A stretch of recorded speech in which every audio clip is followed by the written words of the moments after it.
अब चलो आगे हम लोग देखते हैं। हम लोग टेंशन मेंबर देख रहे थे। टेंशन मेंबर में हम बता रहे थे लॉन्ग जॉइंट। लॉन्ग जॉइंट में कुछ बातें हम बताए थे आपको कि लॉन्ग जॉइंट हम लोग कहते किसको थे। तो लॉन्ग जॉइंट में कुछ इस प्रकार से था।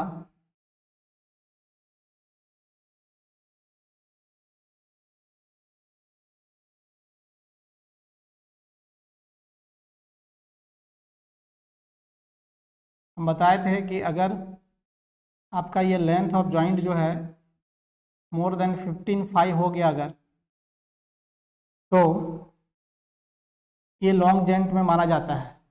उसी प्रकार से अगर आपका वेल्ड कनेक्शन है तो वेल्ड कनेक्शन में 150 टी थ्रोट थिकनेस 150 गुना टी, ये अगर इससे बड़ा हो गया लेंथ तो इसको हम लोग लॉन्ग जॉइंट मानते थे। यहाँ तक हम बता दिए थे आप लोगों को, इसका डिफिनेशन भी लिख दिए थे।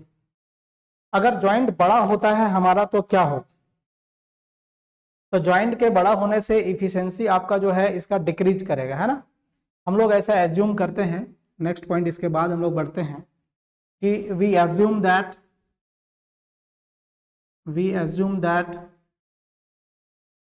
loads are taken by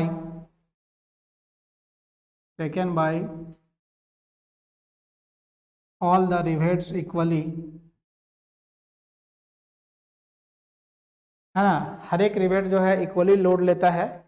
ये एजम्पशन तब करेक्ट होता है जब आप ये मानते हैं कि हमारा जो रिवेट है वो कोलैप्स पे पहुंच चुका है, ठीक है ना। बट इन एक्चुअल क्वेश्चन नहीं दे पा रहे हैं आप लोग को। अब कल टाइप होगा, इलेक्ट्रिकल का क्वेश्चन बन रहा था इस कारण से। But in actual the loads taken by outer rivet, हम रिवेट के लिए बता रहे हैं ना, taken by outer rivet is maximum and it decreases, ये जो है इधर से डिक्रीज होता जाएगा and decreases towards inner direction में जैसे जैसे जाएंगे ये डिक्रीज होता जाएगा। इस वजह से क्या होगा कि ये पहला रिवेट पे सबसे ज़्यादा लोड लगेगा तो ये रिवेट सबसे पहले फेल करेगा, उसके बाद ये रिवेट फेल करेगा, फिर ये रिवेट फेल करेगा। इस तरह से ये रिवेट्स जो है वो फेल करते जाएंगे। तो रिवेट्स जो है वो सीक्वेंस में फेल करना शुरू कर जाएगा, है ना। So rivets fail in sequence such type of failure is known as unbuttoning. उस तरह के फेल्योर को अनबटनिंग बोलते हैं हम लोग, ठीक है। ये था लॉन्ग जॉइंट। अब दूसरा है ग्रिप लेंथ। नेक्स्ट पॉइंट जो है हमारा वो है ग्रिप लेंथ। ग्रिप लेंथ के बारे में पहले भी हम चर्चा किए थे, है ना। और हम लोग बात किए थे ग्रिप लेंथ क्या होता है। अगर आप इस तरह से आपका ये जो लेंथ है, ये जो लेंथ हो रहा है, this length is known as grip length. इसको हम लोग ग्रिप लेंथ बोलते थे। और ग्रिप लेंथ का हम आपको कंडीशन भी बताए थे। क्या कंडीशन बताए थे? ग्रिप लेंथ का डिफिनेशन आप जानते हैं, है ना। तो grip length L G should not be more than 5 D या 5 लिखे होंगे हम, है ना। ये एच पर है, एच पर LSM and should not more than 8 D H पर WSM, ठीक है। अब अगर ये ग्रिप लेंथ बढ़ता है, अगर ग्रिप लेंथ को आप बढ़ा देते हैं, सपोज कीजिए आप उल्टा लिख दिए, हाँ ठीक है। अगर ये ग्रिप लेंथ बढ़ता है तो ये जो लोड लग रहा है इनके बीच का डिस्टेंस बढ़ेगा, ये डिस्टेंस बढ़ जाएगा। तो ग्रिप लेंथ के बढ़ने से क्या है, इफिशिएंसी जो है वो आपका डिक्रीज करेगा, है ना। As grip length increases the efficiency of joint decreases। Efficiency of joint जो होगा वो डिक्रीज होगा। क्यों डिक्रीज होगा? क्योंकि देखिए दोनों लोड के बीच जो है एक इसेंट्रिसिटी आएगा और इस इसेंट्रिसिटी की वजह से बेंडिंग मोमेंट डेवलप होगा और बेंडिंग स्ट्रेस डेवलप हो जाएंगे। उस बेंडिंग मोमेंट के कारण क्या होगा, बेंडिंग स्ट्रेस आपका डेवलप हो जाएगा due to increase of additional या due to decrease due to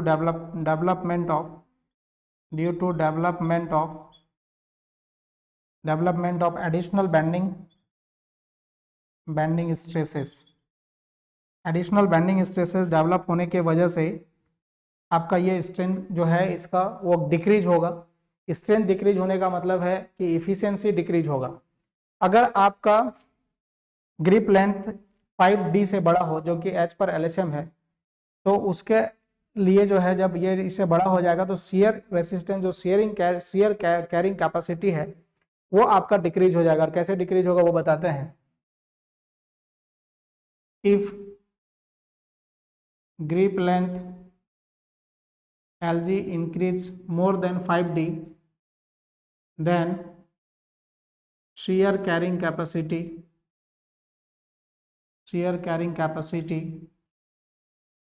decreases, वो डिक्रीज होगा। और जो फैक्टर है जिससे हम लोग शेयर कैरिंग कैपेसिटी निकाल सकते हैं उस फैक्टर को हम लोग किस प्रकार से रिप्रेजेंट करेंगे वो हम लोग देखते हैं ना। डिक्रीजेज बाय अ फैक्टर, इसको बीटा से डिनोट कर रहे हैं। This is 8D by 3D plus LG। इतना टाइम्स वो क्या होगा हमारा शेयर कैरिंग कैपेसिटी जो है, शेयर स्ट्रेंथ जो है हमारा वो डिक्रीज कर जाएगा, है ना। तो ये इस फैक्टर से ये डिक्रीज होगा। इसको एक बार स्क्रीनशॉट लीजिए, फिर आगे वाला टॉपिक बताते हैं।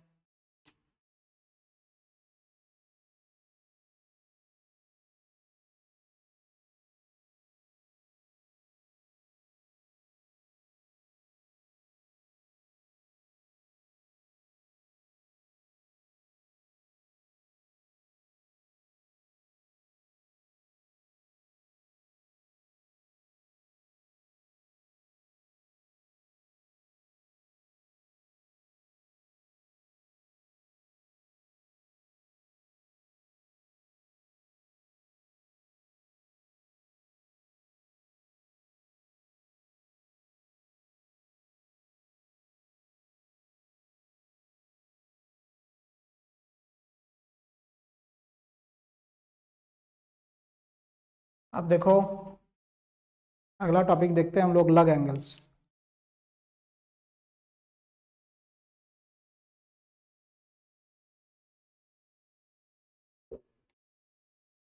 लग एंगल्स क्या होता है इसको हम लोग समझते हैं, है ना। जैसे मान लेते हैं कि हमारे पास एक गैसेट प्लेट है,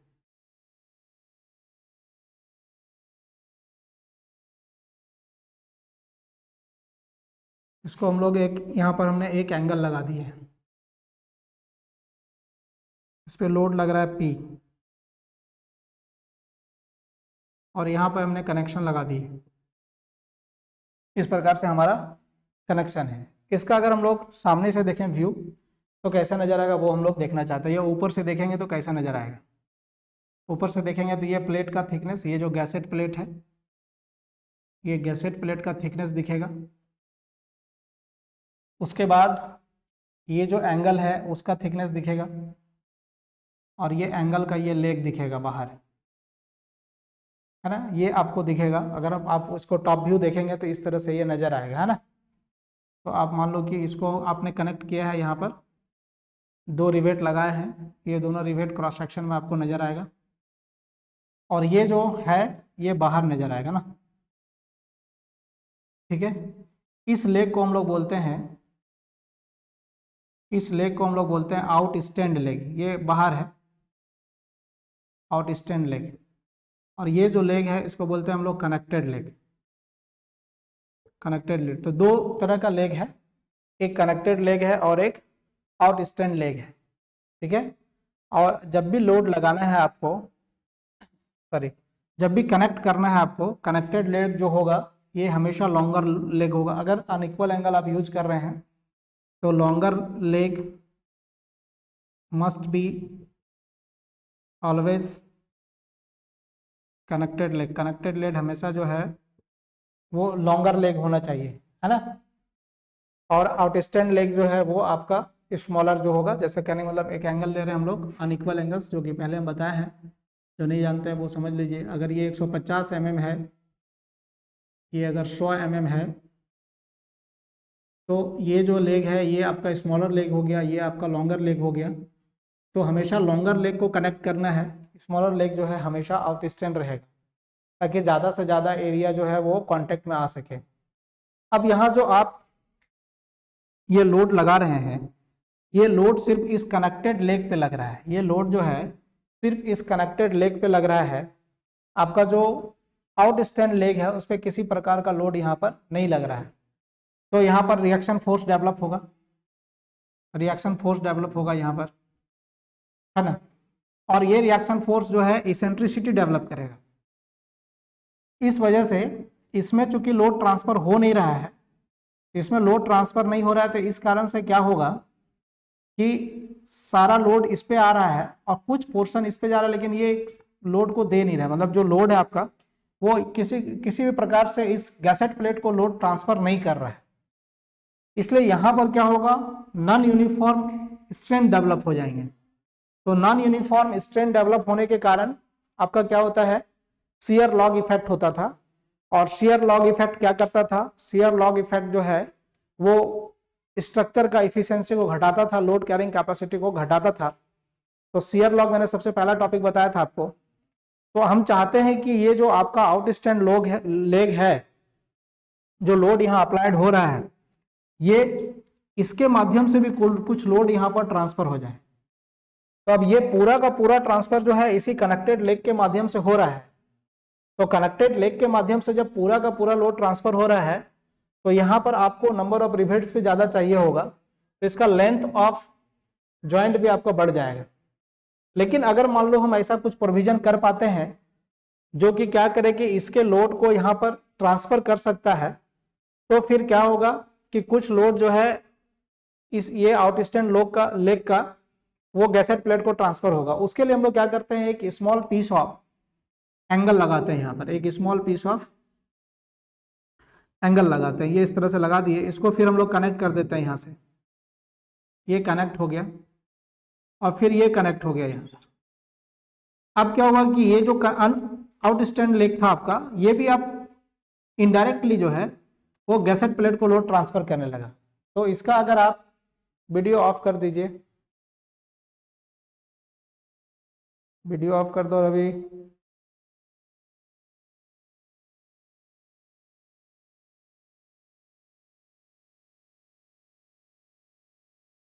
ठीक है, तो यहां पर आप जो है इसका ऊपर से टॉप व्यू देखेंगे तो ये कुछ इस प्रकार से नजर आएगा। इस तरह से कनेक्ट हो गया ना, तो यहाँ पर एक कनेक्शन आ गया, ये हो गया। तो लग एंगल क्या है, लग एंगल एक स्मॉल पीस ऑफ एंगल है जो कनेक्ट करता है आउटस्टैंड लेग को, है ना, किससे, गैसेट प्लेट से या मेंबर से, है ना। तो इस प्रकार से हम लोग कह सकते हैं lug angles are small piece of angle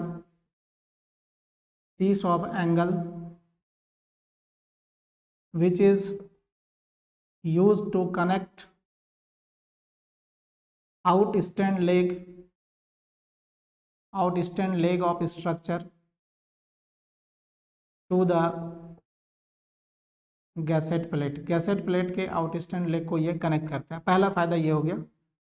अब ये जैसे यहाँ कनेक्ट होगा तो अब जो आपका लोड है वो इसमें ट्रांसफर हो रहा है। तो ये जो लोड एक ही जगह लग रहा था, अब यहाँ भी रिएक्शन फोर्स होगा, यहाँ भी रिएक्शन फोर्स होगा। अब देखेंगे तो लोड आपका जो लग रहा है, इन सब का जो सीजी होगा वो यहाँ होगा और इनका भी सीजी यहाँ पर होगा। तो सीजी सबका कॉमन हो जाएगा। सबका जब सीजी कॉमन हो जाएगा तो इस प्रकार से लोड जो है इसेंट्रिक लोड नहीं लगेगा। तो ये क्या करता है, तो लग angles reduces the effect of shear log के इफेक्ट को ये घटाता है, shear logs, and increase the efficiency of efficiency of and increase the efficiency of joint, joint के एफिशिएंसी को ये बढ़ाता है। दूसरा काम फिर क्या करेगा ये, लग angles also reduce the length of joint, joint के लेंथ को भी रिड्यूस करता है। इस प्रकार से आप देख रहे हैं कि लग एंगल्स का ये सब फायदा है। तो लग एंगल समझ गए होंगे मेरे ख्याल से। अब इसका एक स्क्रीनशॉट ले लो, फिर आगे हम बताते हैं।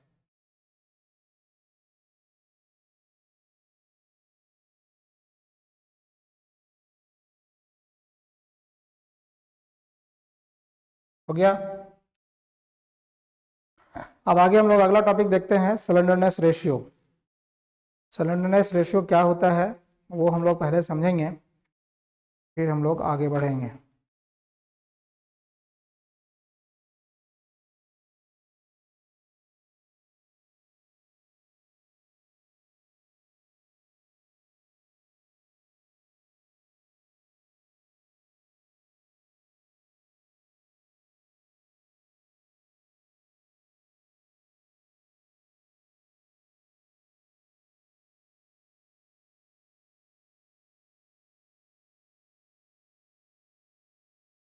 Maximum slenderness ratio. Slenderness ratio, cylinder का मतलब होता है कितना लंबा है। सिलेंडर का मतलब होता है कि कितना लंबा है कोई मेंबर, है ना, उस सिलेंडर को ये रिप्रेजेंट करता है। सिलेंडर मतलब लॉन्ग, जितना ज्यादा लंबा होगा कोई मेंबर उसमें बकलिंग पॉसिबिलिटी उतनी ज्यादा बढ़ जाएगी, है ना। बकलिंग का मतलब होता है टेढ़ा होना। जैसे मान लो कि ये लोड यहाँ लग रहा है, सपोज ये है, इस पे ये लोड लगा रहे हैं हम लोग P, ये एक कॉलम है, मान लो कंप्रेशन मेंबर है। तो अगर ये बहुत लंबा होगा तो ये कुछ इस प्रकार से टेढ़ा हो सकता है। इस फेनोमेनन को हम लोग बोलते हैं बकलिंग।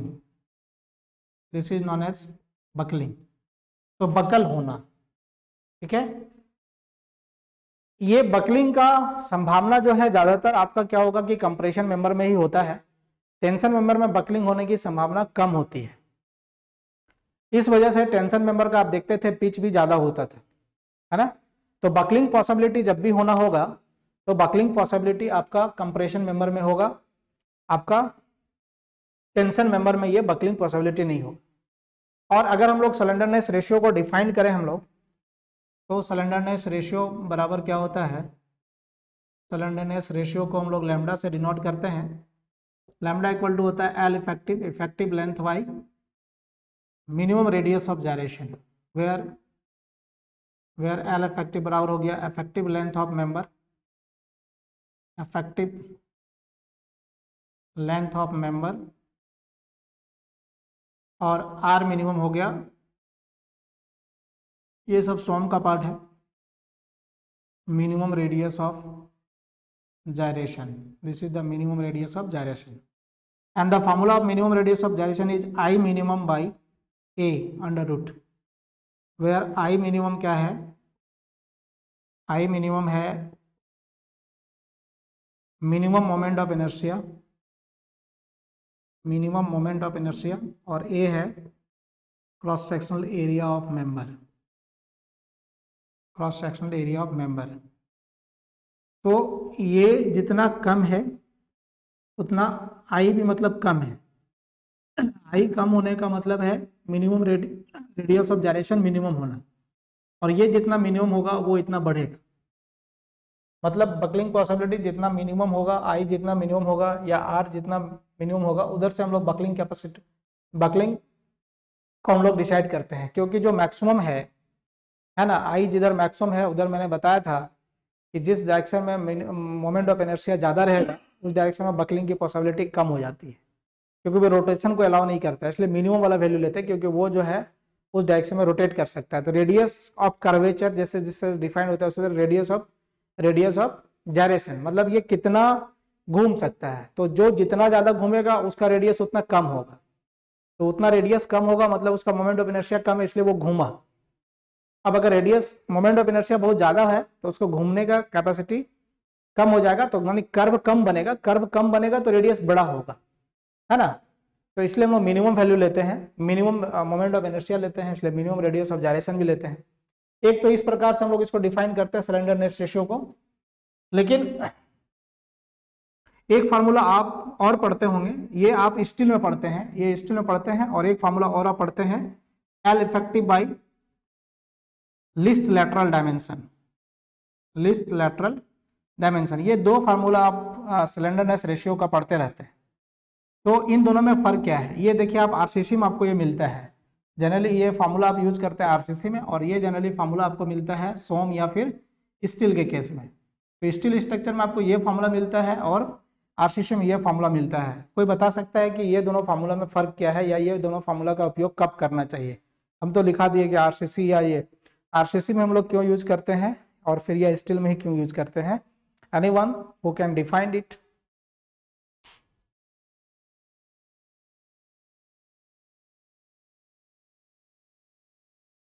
है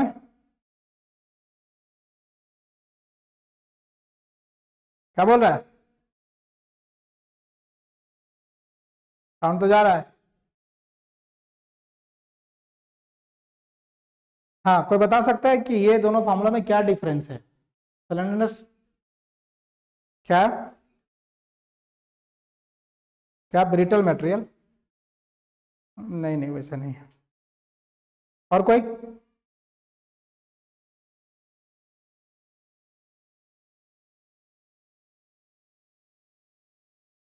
कोई नहीं बताएगा। चलो देखते हैं।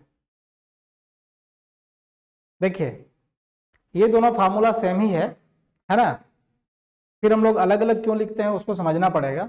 एक्चुअली क्या है कि आरसीसी में जो भी आप स्ट्रक्चर बनाते हैं वो रेक्टेंगुलर होता है, सर्कुलर होता है, ट्रायंगुलर होता है, स्क्वायर होता है, मीन्स शेप इज डिफाइंड। आपको शेप डिफाइंड है, इसलिए आप list lateral dimension find out कर सकते हैं। इसीलिए हम लोग उस केस में हम लोग लिस्ट लेटरल डायमेंशन ले लेते हैं, रेडियस ऑफ जायरेशन में नहीं जाते।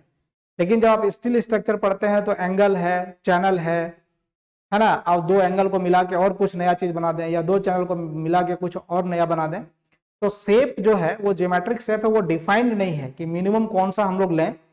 इसीलिए हम लोग क्या करते हैं कि रेडियस ऑफ जायरेशन के लिए जाते हैं, और यहाँ पर डिफाइंड होता है शेप, इसलिए हम लोग लिस्ट लेटरल डायमेंशन की तरफ जाते हैं। तो यहाँ पर क्या है, फॉर डिफाइंड ज्योमेट्रिक फिगर के लिए हम लोग करते हैं। और ये क्या होगा, when shape is not defined, when shape is not defined, जब शेप डिफाइंड नहीं होता है तो हम लोग ये करते हैं, और जब शेप डिफाइंड होता है तो हम लोग ये करते हैं, है ना। अब देखो ये हमारा आ गया, डिसाइड हो गया। अब हाँ बोलिए।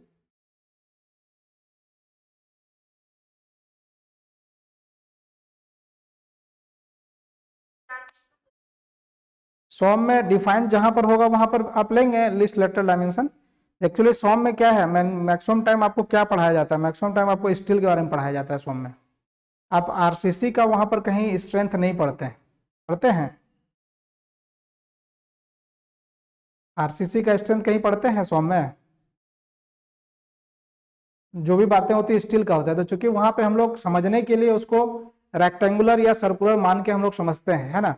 लेकिन स्टील स्ट्रक्चर में जब आप आते हैं तो ऐसा कोई स्ट्रक्चर आपको दिखता ही नहीं है। सभी स्ट्रक्चर में एंगल और चैनल और क्या क्या यूज होते रहता है ना।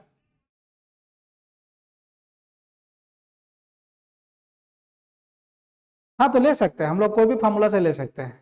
हम दोनों फार्मूला सेम है, हम क्या बोले, दोनों फार्मूला सेम है। अगर आपके पास डिफाइंड शेप है तो आप नीचे वाला यूज कर सकते हैं, अगर डिफाइंड शेप नहीं है तब आप रेडियस ऑफ जायरेशन में जाइए, है ना।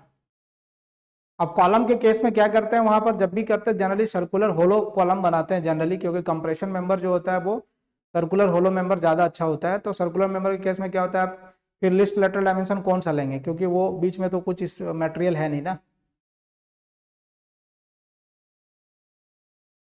अब देखिए अब हम लोग एक और फिगर बनाते हैं।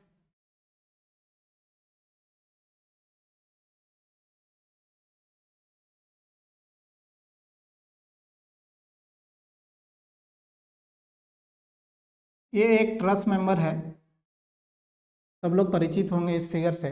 ये सिंपलेस्ट, मतलब सिंपल नहीं कह सकते, कॉम्प्लेक्स ही है, एक ट्रस्ट मेंबर है ना। तो ये हम लोग सिंपली सपोर्टेड एक ट्रस्ट मेंबर यहाँ पर बना दिए हैं। ये सिंपली सपोर्टेड है। सिंपली सपोर्टेड में रोलर और हिंज का ही यूज क्यों करते हैं, तो बता सकता है क्या? ठीक है, अब देखिए यहाँ पर आप जब ट्रस के बारे में पढ़ते हैं, ट्रस के बारे में थोड़ा बहुत आप मैकेनिक्स में पढ़े होंगे और मैकेनिक्स आपके सिलेबस में भी है, तो थोड़ा सा पढ़ना है आपको ट्रस के बारे में, वो मैं मैकेनिक्स खुद में पढ़ाऊंगा, ठीक है ना। तो उसमें आप देखते हैं कि जब ट्रस मेंबर में आपको फोर्सेस निकालना रहता है, तो फोर्सेस निकालने का आपके पास दो मेथड्स होता है। एक जिसको हम लोग बोलते हैं जॉइंट मेथड, और दूसरा मेथड जो होता है हमारा वो होता है section method. Section method is easier than joint method. Joint method से सेक्शन मेथड हमेशा आसान होता है। क्या फोर्स लग रहा है इस मेंबर में, क्या फोर्स लग रहा है, इस तरह से आपके क्वेश्चंस पूछे जाते हैं, ठीक है।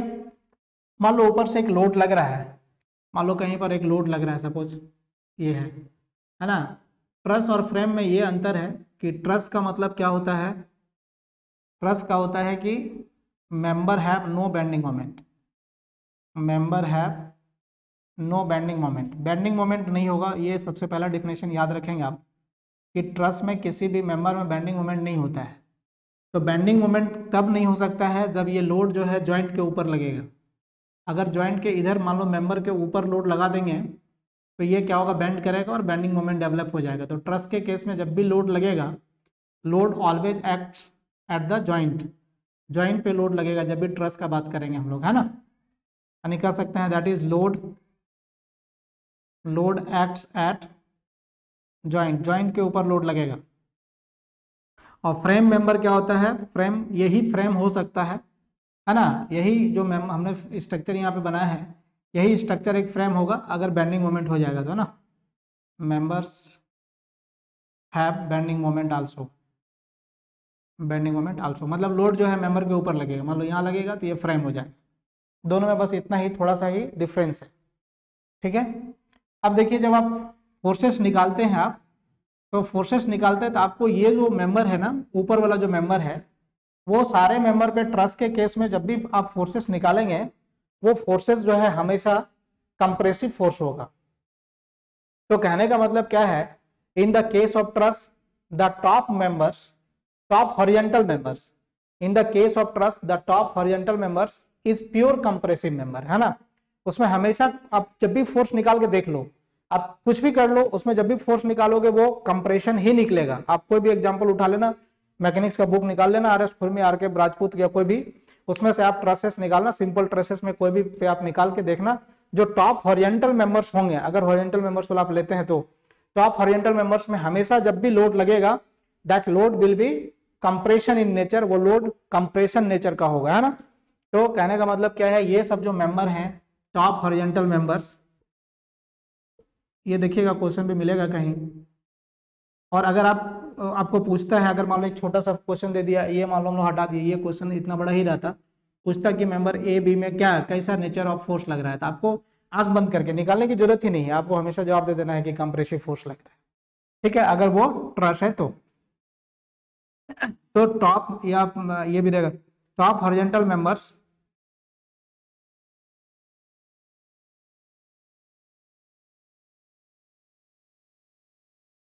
ये भी नल मेंबर्स होगा नहीं।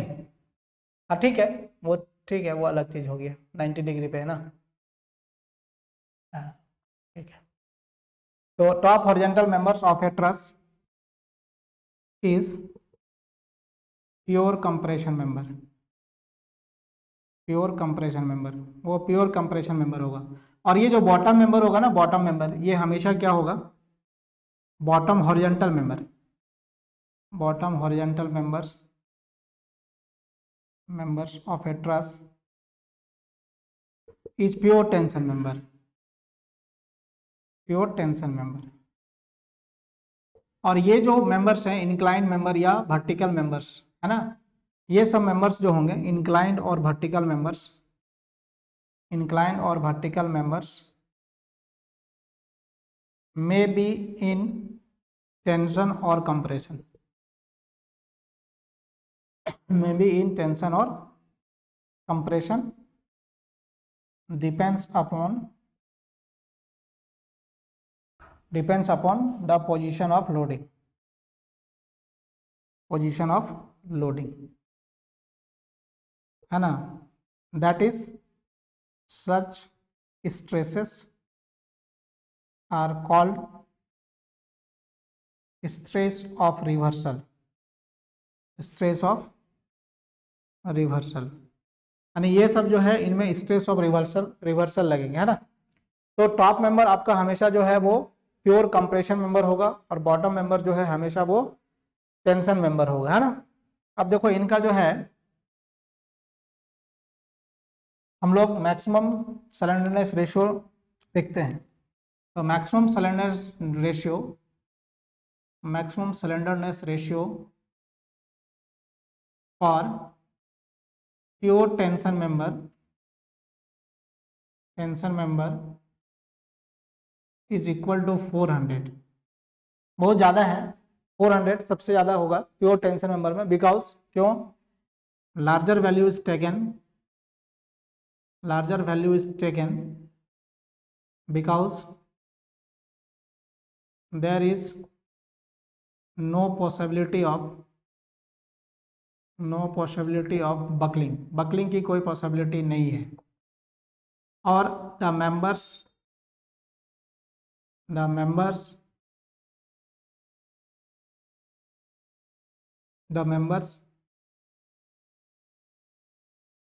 have रिवर्सल स्ट्रेस करने का मतलब टेंशन या compression, the members have reversal stress having maximum slenderness ratio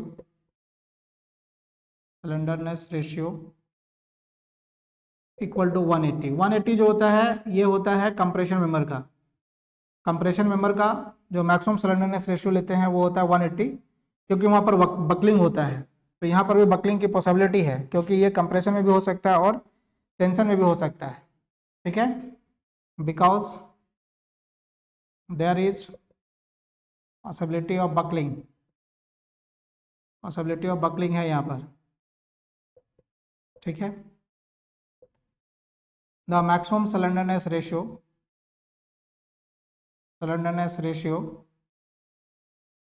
for roof truss having reversal of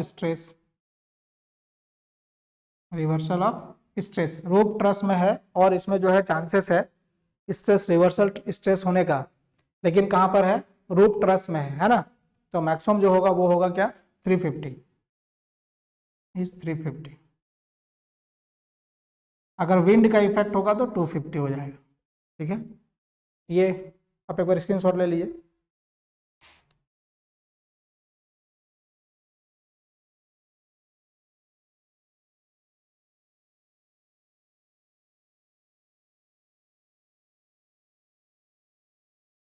ठीक है,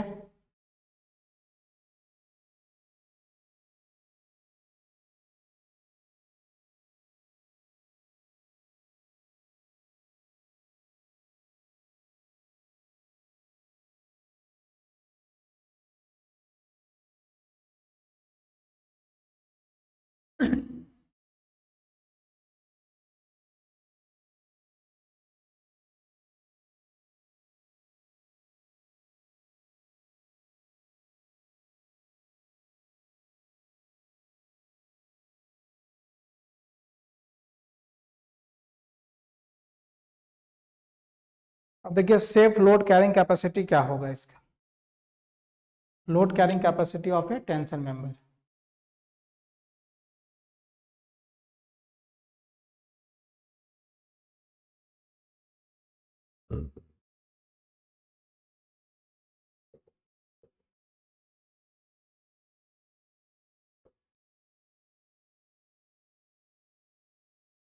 एक टेंशन मेंबर कितना लोड ले सकता है।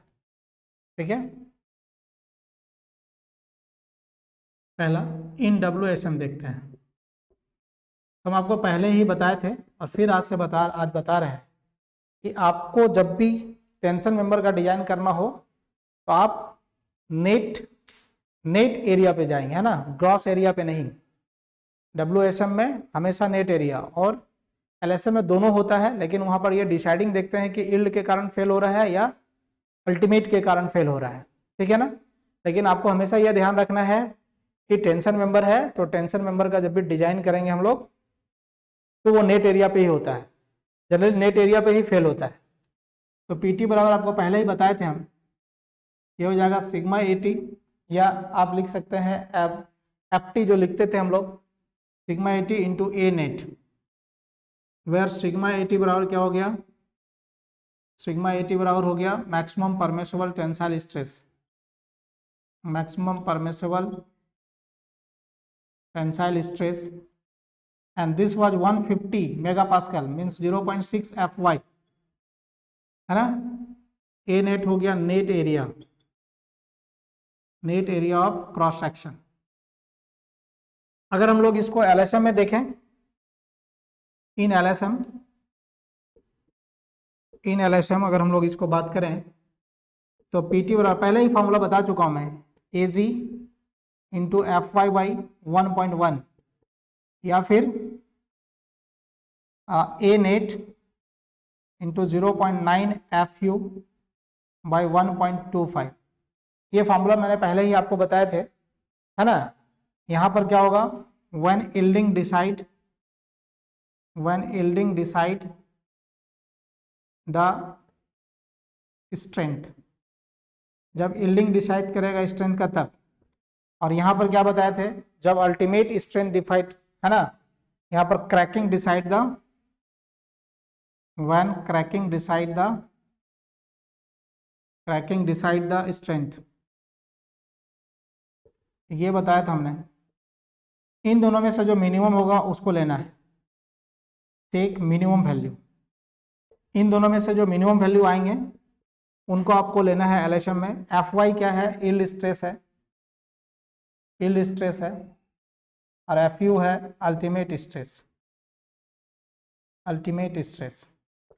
इस प्रकार से आप जो है इन दोनों में आप निकाल सकते हैं। अब हमारा क्या मकसद है, अब हम लोग करना है A नेट का कैलकुलेशन किस प्रकार से हम लोग करेंगे, कि A नेट हमको चाहिए, है ना, डिजाइन करना है जब भी आपको A नेट लेना है। यहाँ भी देखेंगे आप A नेट वाला ही आपको मिनिमम मिलेगा हमेशा।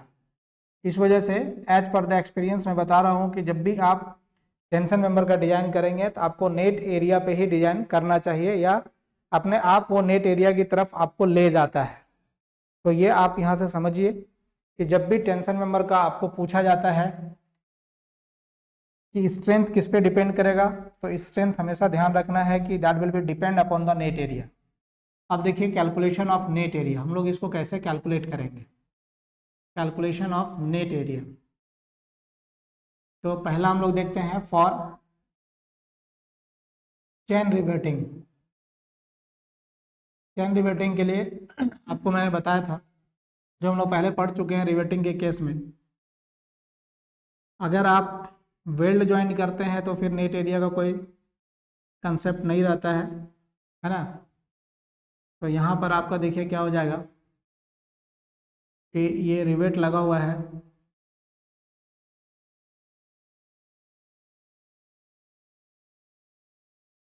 ये B है, मान लो कोई भी जॉइंट हम ले लिए एक, ये P लोड लग रहा है, इधर से भी P लोड लग रहा है। आप देखे थे क्या होता था, A नेट आप निकाले थे B minus N1 into D, ये हो जाएगा नेट विड्थ, क्योंकि जितना रिवेट यहाँ पर था वो सारा रिवेट यहाँ पर डिडक्ट हो गया है, तो इसका विड्थ जो है वो घट गया, into T thickness of the plate का थिकनेस लेना है। और कौन सा थिकनेस लेना है आपको, मिनिमम थिकनेस ऑफ प्लेट लेना है। आपको पहले ही हम बता चुके हैं रिवेट कनेक्शन में, T बराबर क्या लेना है, thickness of thinner main plate, thickness of thinner main plate. ये है आपका चेन रिवेटिंग। दूसरा आपका क्या था, डायमंड रिवेटिंग था। डायमंड रिवेटिंग के केस में क्या होता है, डायमंड रिवेटिंग के केस में कुछ इस प्रकार से आपके कनेक्शन होते हैं। मान लो ये है डायमंड रिवेटिंग। पहले बता चुका हूं मैं कि डायमंड रिवेटिंग जो होता है वो चेन रिवेटिंग के कंपेयर में हमेशा अच्छा होता है। तो ये क्रिटिकल सेक्शन हो गया, ये विड्थ बी हो गया। तो आप यहाँ पर पीटी निकालेंगे तो पीटी क्या निकलेगा, बी माइनस डी, एक ही रिवेट होगा। डायमंड रिवेटिंग में हमेशा एक ही रिवेट सब्ट्रैक्ट होगा into T. This is net width और ये हो गया thickness of thinner main plate, thickness of thinner main plate. इस प्रकार से आप देख रहे हैं कि ए नेट आप कैसे निकाल सकते हैं। नेट एरिया को आप कैलकुलेट करना चाहते हैं तो आप किस प्रकार से कैलकुलेट कर सकते हैं। एक बार स्क्रीनशॉट ले लीजिए इसका।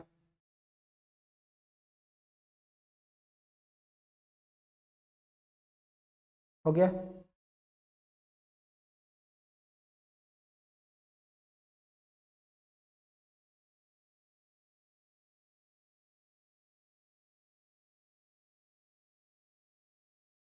ठीक है, अब देखो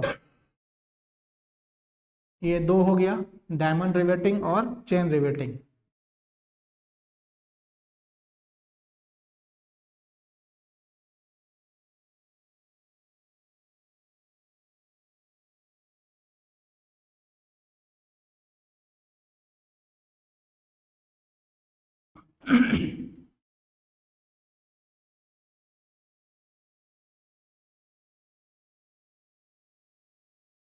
तीसरा है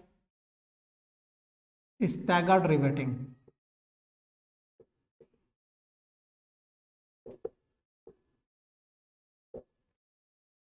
स्टैगर्ड रिवेटिंग हम पहले बताए थे। स्टैगर्ड रिवेटिंग हम लोग कहते हैं किसको है। स्टैगर्ड रिवेटिंग में क्या होता है, आपका जो मेंबर होता है, सॉरी रिवेट जो होता है वो एक लाइन में नहीं होता है, सीक्वेंस में नहीं होता है, वो बिखरा हुआ रहता है। स्टैगर्ड का मतलब ही होता है बिखरा हुआ रहना, है ना। तो एक फिगर बना लेते हैं हम लोग पहले।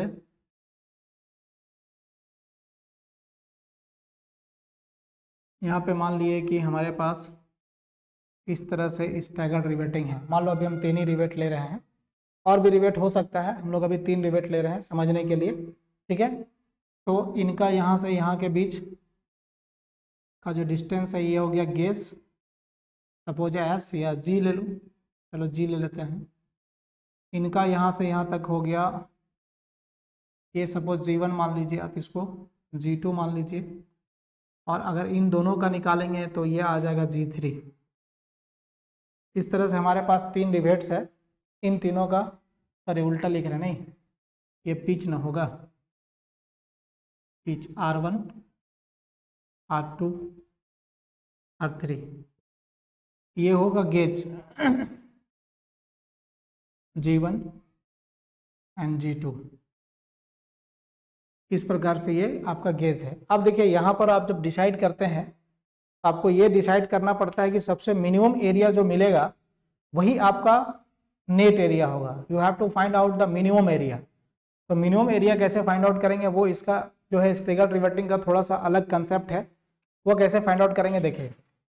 अब आपको ये सोचना पड़ेगा कि क्रिटिकल सेक्शन कौन सा है। क्रिटिकल सेक्शन मतलब जहाँ से ये टूट सकता है। अब ये सोचना थोड़ा मुश्किल हो जाएगा, इसलिए आप क्या करेंगे, एरिया निकाल लेंगे। नेट एरिया जहाँ पर सबसे कम आएगा वही आपका क्या हो जाएगा, क्रिटिकल सेक्शन होगा। तो हम लोग को डिसाइड करना है क्या, आपको डिसाइड करना है क्रिटिकल सेक्शन, मीन्स आपको लेस एरिया डिसाइड करना है। यानी कि ए नेट आपको सबसे कम वाला ढूंढना है। अब यहाँ बहुत सारा पाथ है, हम लोग पाथ पे चलते हैं, ये है ना। दूसरा इसका नाम दे देते हैं हम लोग 1 2 3 4 5, है ना। ये अलग अलग नाम दे दिए। अभी देखिए आप ऐसा सोच रहे हैं कि ये जो है, ये जो रास्ता है, ये जो पाथ है, इसमें अलग अलग पाथ के लिए हम लोग बात करेंगे। तो फॉर 1 2 5, 1 2 5, 1 2 5 के लिए बात करना है। इसका विड्थ ले लीजिए आप b। तो आपका ए नेट जो आएगा वो आ जाएगा b minus D into T. This will be the net area. ये नेट एरिया यहां पर आ जाए। दूसरा रास्ता ढूंढिए आप। एक रास्ता ऐसा हो सकता है स्टैगर्ड रिवेट के केस में, ये आ गया, इसका नाम दीजिए 6। तो 1 2 3 6 के बारे में बात कर रहे हैं हम लोग। और 1 2 3 6 ए नेट क्या हो जाएगा, ए नेट हो जाएगा बी।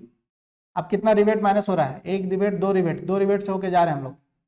तो बी माइनस 2d, यहाँ और भी हो सकता था लेकिन ये सबसे सिंपलेस्ट फिगर है, ऑब्जेक्टिव क्वेश्चन है ना। तो b minus 2d into T. अब देखिए ये जो है ये एक इंक्लाइंड पाथ है, this is an inclined path. Inclined path लिख दिए।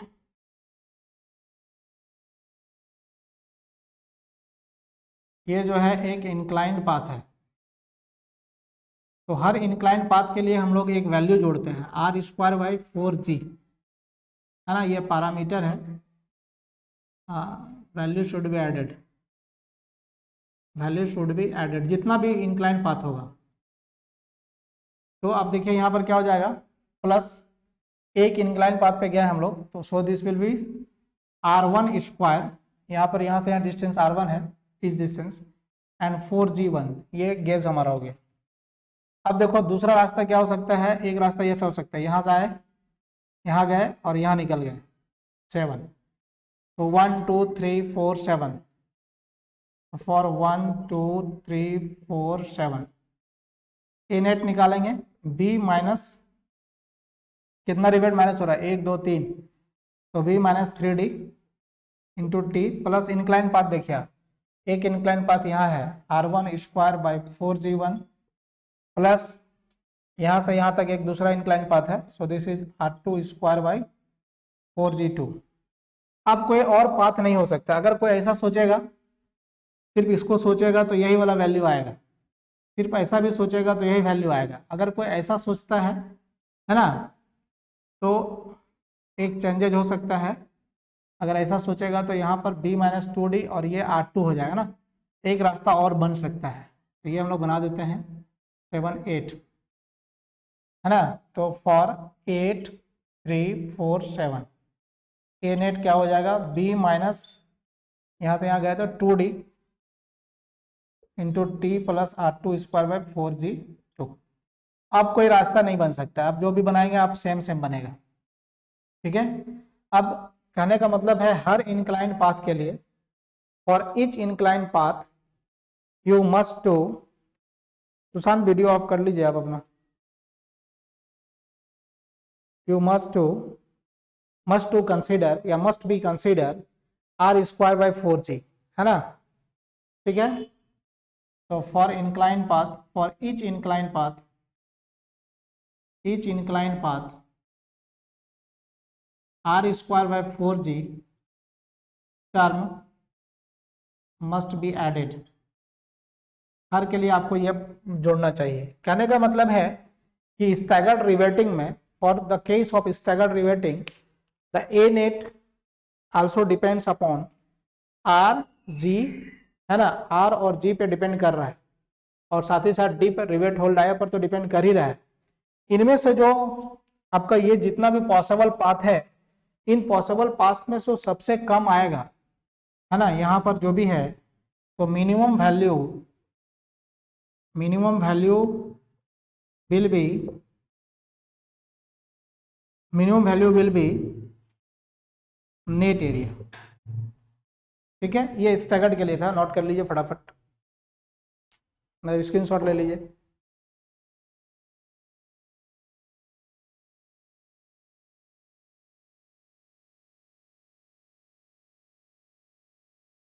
ठीक है, अब देखते हैं ये तीसरा था।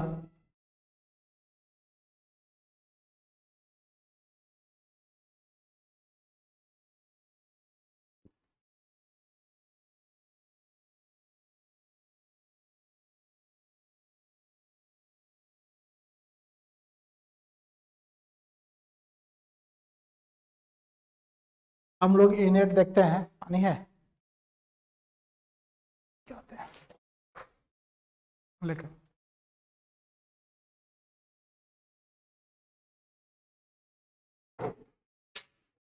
हम लोग चौथा देखते हैं A net for angles. Angles के लिए हम लोग देखते हैं नेट एरिया किस प्रकार से निकालेंगे, क्योंकि एंगल्स का यूज बहुत ज़्यादा टेंशन मेंबर में किया जाता है। उसमें पहला देखते हैं हम लोग first, if a single angle connected to gusset plate, एक सिंगल एंगल ही एक गैसेट प्लेट के साथ कनेक्टेड है तब, ठीक है। अगर मान लेते हैं ये हमारा एक गैसेट प्लेट है, यहाँ पर एक सिंगल एंगल इस तरह से कनेक्टेड है, यहाँ पर लोड P लग रहा है और यहाँ पर रिवर्टिंग किया हुआ है मान लो। अब इसका आप क्रॉस सेक्शन मतलब इसका आप सामने से फ्रंट व्यू देखेंगे तो कैसा दिखेगा, कुछ इस प्रकार से आपको नजर आएगा। यहाँ पर ये कनेक्शन नजर आएगा ना, काटेंगे आप तो यहाँ पर ये आपको नजर आएगा, है ना। इस केस में पानी पी लेते हैं क्या।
अब देखिए यहाँ पर इस प्रकार से आपको एक एक एंगल जो है वो कनेक्टेड है, and this is the gadget plate.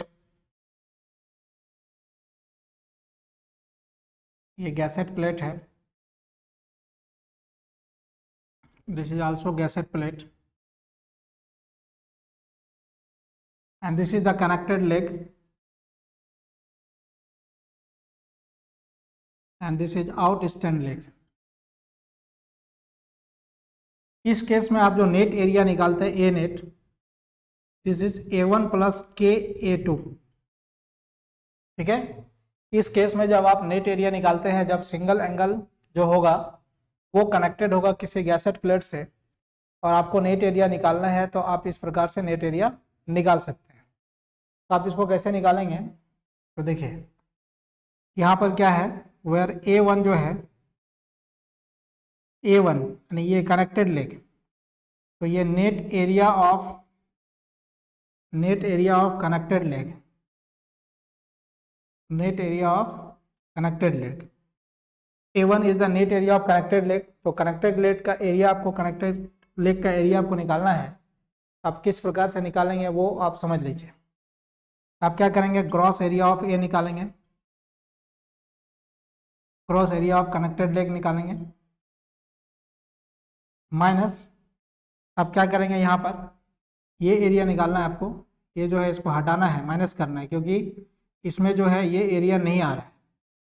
तो gross area of connected leg minus area of rivet hole, rivet hole का एरिया आप माइनस कर देंगे तो ये आपको मिल जाएगा। A2 is what, A2 is gross area of outstand leg. Outstand leg का एरिया जो है वो A2 है। अब K यहाँ पर क्या है, वेयर K बराबर 3A1 by 3A1 plus A2। K बराबर क्या है, 3A1 by 3A1 plus A2। अब ये K फैक्टर क्यों आया, तो K फैक्टर इसलिए आया है क्योंकि यहाँ पर जो है आपका आउटस्टैंड लेग जो है एक, वो उस पर शियर लॉक इफेक्ट हो रहा है।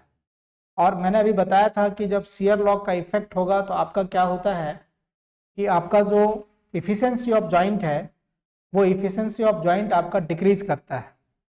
तो जब आप नेट एरिया निकालेंगे तो इस फैक्टर को हम लोग यूज करते हैं ताकि ये जो एरिया है आपका A2 का जो आउट स्टैंड लेग है उसका एरिया आप पूरा एरिया ले लेते हैं तो एरिया आपका नेट एरिया इंक्रीज कर जाएगा।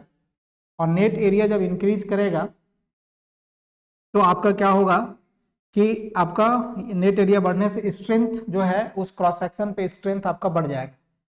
तो स्ट्रेंथ बढ़ जाएगा, इस वजह से हम लोग क्या करते हैं एक फैक्टर को इंट्रोड्यूस करते हैं। द फैक्टर के इज कंसीडर, है ना, factor A is consider for the shear lag effect. Shear lag effect के लिए फैक्टर ए को कंसीडर किए हैं।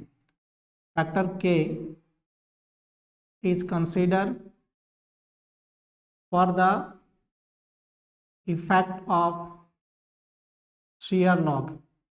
शियर लॉग के इफेक्ट को हम लोग कम करने के लिए इसको कम लिए हैं। और ये जो वैल्यू है के का वैल्यू ये हमेशा 1 से कम आएगा, है ना। एंड वैल्यू ऑफ के इज ऑलवेज लेस देन 1, ठीक है। लेकिन अगर आप क्या करते कि यहाँ पर एक लग एंगल लगा देते, अगर लग एंगल आप प्रोवाइड कर देते तो लग एंगल को जैसे आप प्रोवाइड करते हैं वैसे ही शियर लॉग इफेक्ट आपका रिड्यूस खत्म हो जाता है ना। हम लोग ऐसा मानते हैं कि लग एंगल्स लगाने के बाद जो शियर लॉग इफेक्ट हो रहा था वो इफेक्ट नहीं होगा, ठीक है। इफ लग एंगल्स आर प्रोवाइडेड, इफ लग एंगल्स आर प्रोवाइडेड देन के इक्वल टू 1 हो जाएगा। मतलब ए बराबर ए नेट बराबर क्या हो जाएगा, ए नेट बराबर सिंपल हो जाएगा A1 प्लस A2। तो A1 प्लस A2 मतलब ये जो पूरा आपका जो ये था ये कटा हुआ था यहाँ पर dia D. A1 plus A2 का मतलब है कि टोटल एरिया आप ले रहे हैं ना। A1 क्या है, net area of the connected leg, और A2 क्या है, gross area of out stand leg. तो इसका पूरा एरिया कंसिडर करें क्योंकि आपने क्या किया है कि लग एंगल्स यहाँ पर लगा दिए हैं। इस केस में ये हो जाएगा आपका, है ना, ठीक है। एक बार स्क्रीनशॉट ले लीजिए, फिर दूसरा केस बताता हूँ मैं।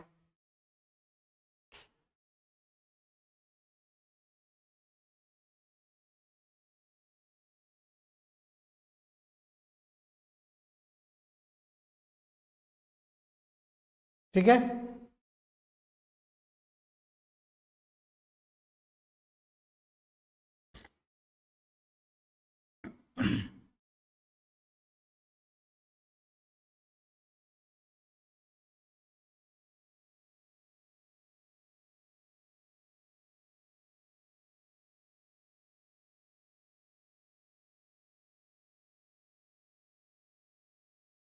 दूसरा केस देखते हैं हम लोग। Two angles are connected, two angles are connected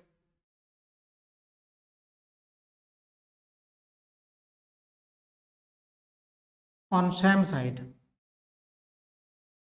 दो एंगल कनेक्टेड है लेकिन वो दोनों एक ही साइड में कनेक्टेड है। फिगर को हम लोग बनाते हैं यहाँ पर।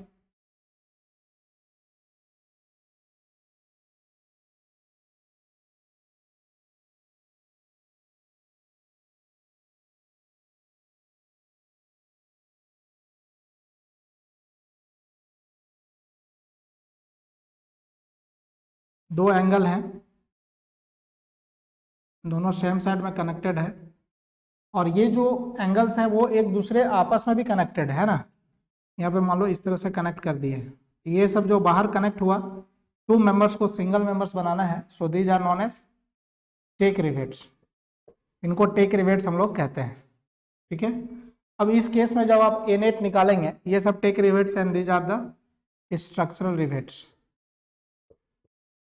टेक रिवेट क्या होता है पहले ही बता चुके हैं, स्ट्रक्चरल रिवेट क्या होता है वो भी हम बता चुके हैं। और चूंकि टेंशन मेंबर है तो टेक रिवेट में जो मैक्सिमम आपका पिच हो सकता है, ये मैक्सिमम पिच कितना हो सकता है, कोई बताएगा फटाक से।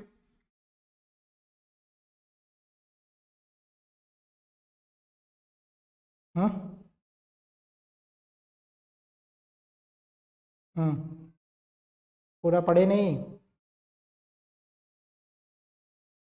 पूरा नहीं पढ़ी है।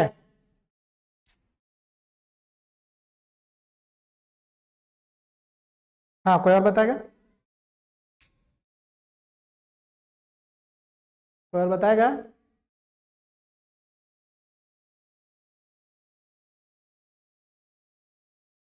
अभी थोड़ा सा आया है, लेकिन 1000 या 600 mm, ये कंफर्म करो।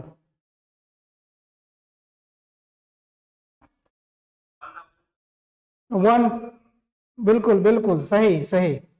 टेक रिवेट के केस में अगर वो टेंशन मेंबर में यूज हो रहा है तो मैक्सिमम आपका 1000 तक हो सकता है, नहीं?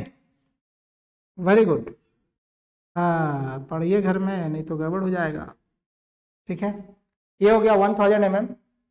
अब यहाँ पर जो ए नेट निकालते हैं हम लोग, ए नेट बराबर होता है A1 plus KA2, where K is what, where K is 5A1 by 5A1 plus A2। यहाँ पर K का वैल्यू पहले वाले केस से थोड़ा सा बढ़ गया है ना? पहले वाले केस से बढ़ गया है, क्योंकि यहाँ पर शियर लॉग इफेक्ट थोड़ा सा कम हो जाएगा, क्योंकि ये दोनों जो मेंबर है ना उसको टेक रिवेट कर दिए हैं, तो कुछ लोड जो है इस आउटस्टैंड लेग के माध्यम से भी ट्रांसफर हो जाएगा। बैक टू बैक है इसका फिगर, अगर हम लोग क्रॉस सेक्शन व्यू देखें तो कुछ इस प्रकार से नजर आएगा। क्रॉस सेक्शन व्यू कुछ इस प्रकार से नजर आएगा, क्योंकि दोनों सेम साइड है। अब इस प्रकार से देख सकते हैं, ये टेक रिवेट यहाँ पर किया हुआ है वो नजर आएगा, और यहाँ पर रिवेटिंग किया हुआ है वो नजर आएगा। ये स्ट्रक्चरल रिवेट है और ये जो है वो टेक रिवेट है ना? तो यहाँ पर हम लोग क्या कर रहे हैं, जो ये 5A1 और 5A2 plus a sorry 5A1 by 5A1 plus A2 जो ले रहे हैं, this is also taken for the shear lag effect, shear lag effect के लिए ले रहे हैं। But in this case the effect of shear lag is reduced because the outstand leg is connected with each other as tack rivets. Tack rivets के माध्यम से ये दोनों एक दूसरे से कनेक्टेड है, इस वजह से शियर लॉग का इफेक्ट थोड़ा घट जाएगा, और थोड़ा घटने के कारण के का वैल्यू को थोड़ा बड़ा ले रहे हैं।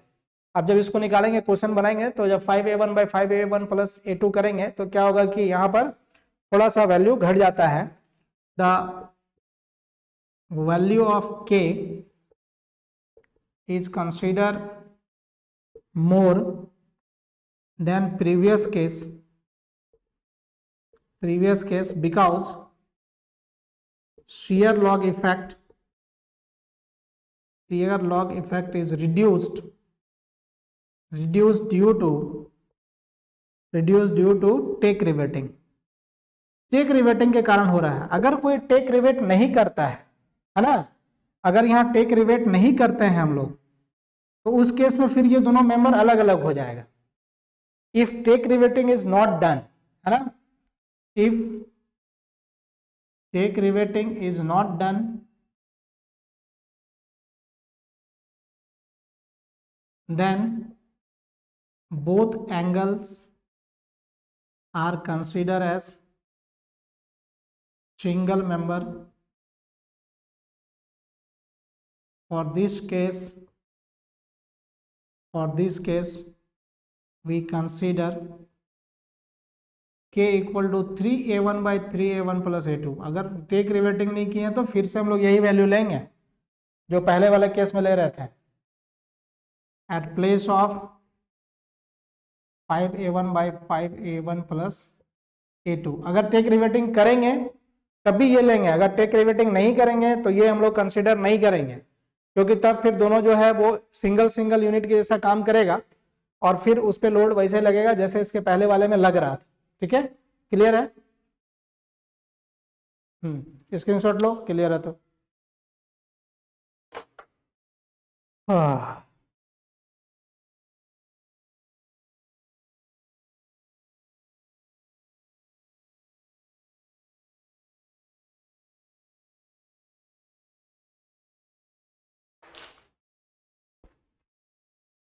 अब नेक्स्ट केस देखते हैं हम लोग एक और।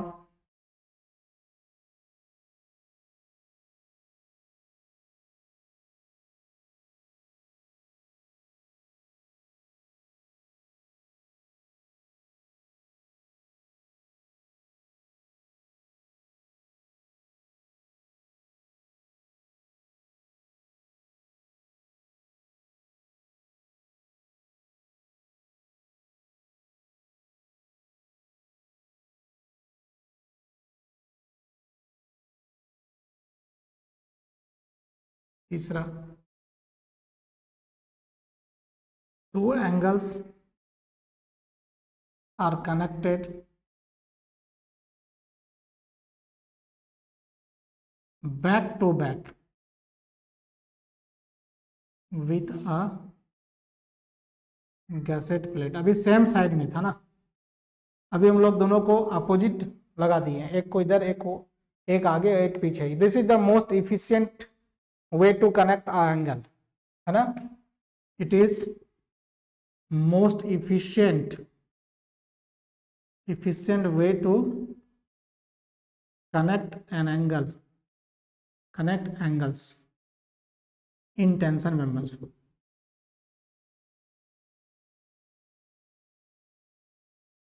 कुछ इस प्रकार से दो एंगल है, दोनों बैक टू बैक कनेक्टेड है। यहाँ नज़र आपको सामने वाला सिर्फ आ रहा है, इसका क्रॉस सेक्शनल व्यू बनाएंगे तो फिर आपको ये नजर आएगा कुछ इस प्रकार से।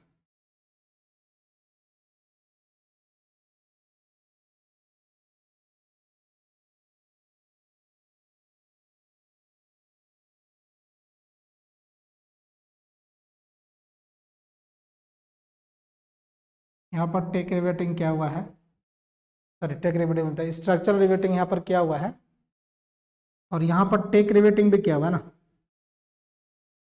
Take riveting. पी जो है should not more than 1000 mm tension member है। इस केस में इनका जो रिएक्शन फोर्स है, इनका रिएक्शन फोर्स यहाँ पर होगा, और जो टेक रिवेटिंग है उनका रिएक्शन फोर्स यहाँ पर होगा, तो ये इसके सीजी में आ जाएगा। इस वजह से शियर लॉग इफेक्ट पूरी तरह से यहाँ पर क्या होगा कि पूरी तरह से शियर लॉग इफेक्ट जो है वो अच्छा नहीं, मतलब कि पूरी तरह से खत्म हो जाएगा। इस केस में ए नेट बराबर जो है हम लोग सिंपल लेते हैं A1 + A2 where K = 1 because in this case there is no shear lag effect. लेकिन ये तब है, this condition is only applicable when tack riveting is done. अगर टेक रिवेटिंग की है तब, if tack riveting is not done, tack riveting is not done, अगर आपने टेक रिवेटिंग नहीं किया है देन कंसीडर, तब दोनों मेंबर अलग अलग हो जाएंगे, K = 3A1 + 3A1 + A2। अगर टेक रिवेटिंग नहीं करोगे तो फिर आपको ये कंसीडर करना पड़ेगा। टेक रिवेटिंग करोगे तभी दोनों साथ साथ होगा और दोनों लोड को जो है ट्रांसफर करेगा। ठीक है, इसका ले लीजिए एक बार स्क्रीनशॉट।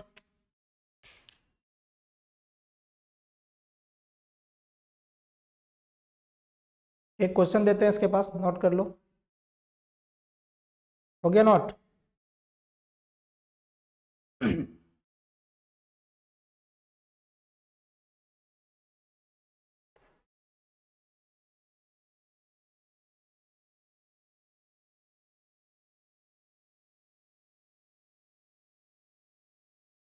हम लोग एक क्वेश्चन करते हैं, है ना, तभी हम लोगों को ये नेट एरिया निकालने के समझ में हम लोग को नेट एरिया आएगा। हम क्वेश्चन देते हैं सिर्फ आपको कि आपको विड्थ निकालना है ना। अच्छा, जो हमने स्टैगर्ड वाले केस में लिखे थे उसमें लास्ट में देखना कि हम टी से मल्टीप्लाई किए हैं कि नहीं किए हैं। अगर टी से मल्टीप्लाई नहीं किए होंगे तो वो विड्थ आ जाएगा, नेट विड्थ है ना, टी से मल्टीप्लाई कर। हमको जैसा याद आ रहा है कि लगता है कि हमने टी नहीं लिखे थे। किसी को याद है? किसी को याद है? नहीं याद है? तुम लोग क्लास नहीं देखते हो सिंसियरली, सिर्फ स्क्रीनशॉट लेने के चक्कर में रहता है सर। देखो एक क्वेश्चन दे रहा है ना छोटा सा, what is the net effective area of given figure. हम न्यूमेरिकल बेस दे रहे हैं, एग्जाम में आपको न्यूमेरिकल बेस नहीं पूछता। एक ये फिगर का याद ही रखना हमेशा, ये हमेशा पूछा जाता है एग्जाम में ना, जो भी फिगर मैं दे रहा हूँ ये हमेशा पूछा जाता है। इस वजह से आप याद ही रख लीजिएगा कि कौन सा पाथ पे जो है मिनिमम एरिया आ रहा है, ठीक है ना, वही हमेशा पूछा जाता है। हाँ,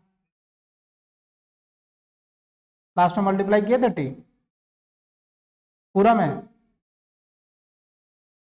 ठीक है, अगर नहीं दिया है तो फिर आप दे देंगे, पूरा में मल्टीप्लाई होगा टी, है ना।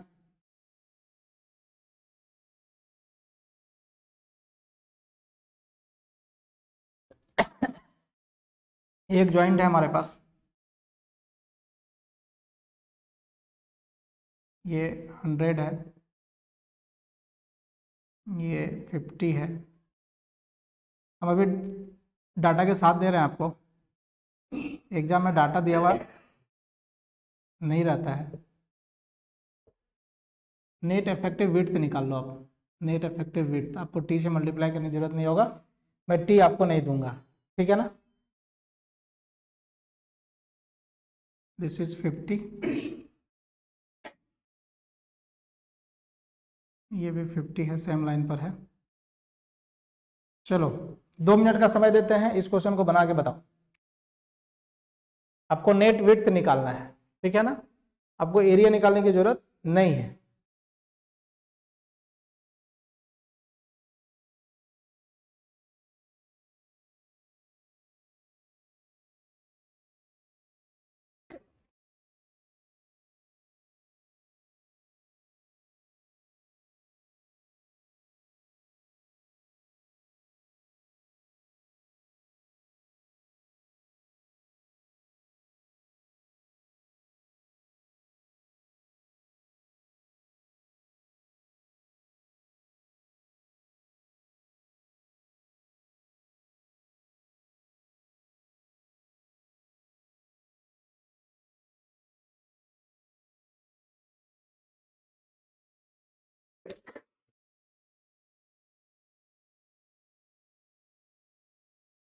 बना किसी का?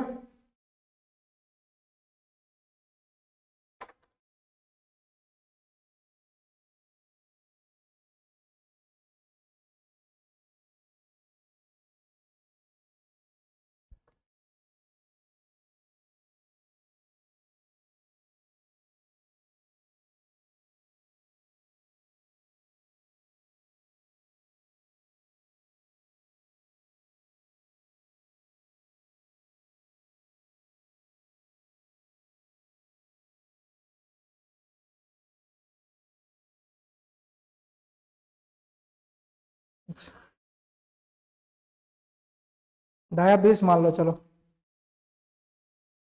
20 मान लो।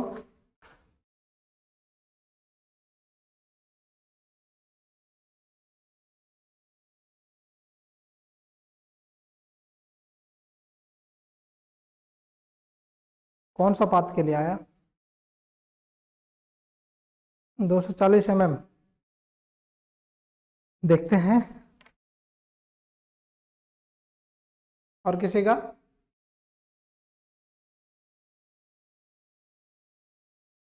$10 बट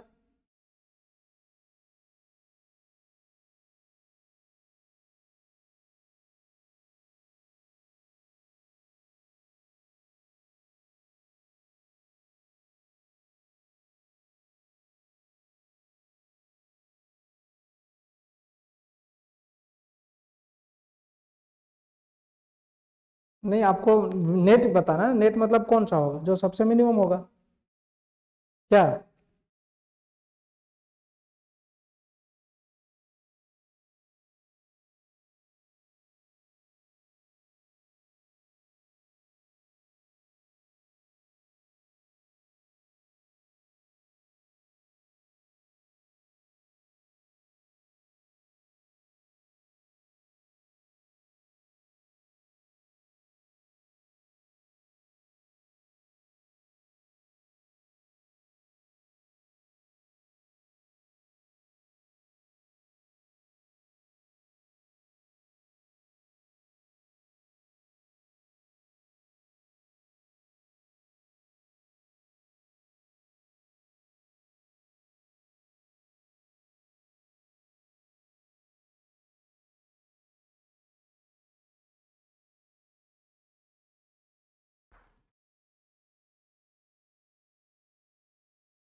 ठीक है, 160 तो पता नहीं, देख लेते हैं।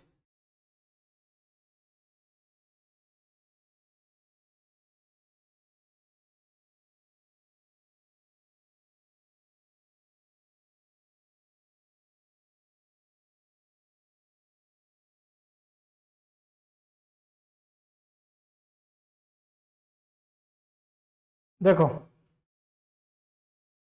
यहाँ पर पहले पाथ डिसाइड कर लीजिए आप, नाम नंबर दे देते हैं 1 2 3 4 5 6 7, टोटल विड्थ हो गया 300 mm। अब ये एक रास्ता है, ये एक पाथ है, हम लोग डाया होल डाया ही मान लेते हैं 20 mm है ना, क्रॉस डाया ही मान ले रहे हैं। चलो आप अगर 21.5 भी ले लोगे तो आंसर में कोई ज़्यादा फर्क नहीं आएगा। तो ये हम लोग मान लिए, हम लोग इसके लिए करते हैं, इसमें एक रिवेट हो रहा है, एक रास्ता ये है ना पाथ। और कोई का आंसर आया क्या? 637। इसमें क्या हो जाएगा, एक ही रिवेट माइनस हो रहा है, तो बी नेट इक्वल टू हो जाएगा क्या, b minus d. This is 300 minus 20, so this is 280 mm। एक रास्ता ये हो सकता है, इसमें दो रिवेट माइनस हो रहा है। चलो पाथ 1 2 4 5, बी नेट हो जाएगा क्या, बी माइनस 2d, 2d मतलब हो गया क्या 300 माइनस 40, 260। एक रास्ता ऐसा हो सकता है इधर से जाए और इधर निकल आए, तो पाथ 1 2 3 7 कौन सा 180 होगा जी? तो ये हो गया क्या, देखते हैं बी माइनस 2d प्लस ये एक्स्ट्रा ऐड हो जाएगा क्योंकि इंक्लाइन पाथ है, r square by 4g। This is b 300 minus 40 plus r कितना है, आर है 50 यहाँ पर, सॉरी हाँ ठीक है 50, 50 का स्क्वायर इंटू 4 इंटू जी, जी है यहाँ पर 100, 100, तो ये हो गया 2500, ये हो गया 260 प्लस 2500 बटे 4 गुना 100, ये कट गया यहाँ से, तो ये आ जाएगा, ये आ गया 6.25, 266.25 mm। अब एक रास्ता और है हमारे पास, ये इधर से जाएं, इधर से आएं और इधर चले जाएं, यहाँ पर हो जाएगा पाथ 1 2 3 4, 1 2 3 4, तो बी नेट निकालेंगे तो बी माइनस 3d, तीन डाया रिवेट माइनस हो रहा है, minus plus r1 square by 4g1 plus r2 square by 4g2, तो this is 300 minus 3 into 20 plus 50 का स्क्वायर प्लस 4 गुना 100 प्लस 50 का स्क्वायर गुना 4 गुना 100, दोनों सेम सेम है इसलिए ज़्यादा दिक्कत नहीं है। तो दिस बिकम 340 प्लस, ओह ये गलत लिख रहे हैं, नहीं यहाँ पर टू नहीं, ठीक है ठीक है, यहाँ पर हो जाएगा 240 प्लस, ये दोनों को सॉल्व करेंगे तो 12.5 मिलेगा, सो दिस इज 252.5 mm। अब इसमें से देखना है सबसे कम जो आया वही नेट एरिया नेट विड्थ होगा, तो सबसे कम आ गया ये, तो therefore be net equal to क्या हो जाएगा, मिनिमम वैल्यू ऑफ दिस।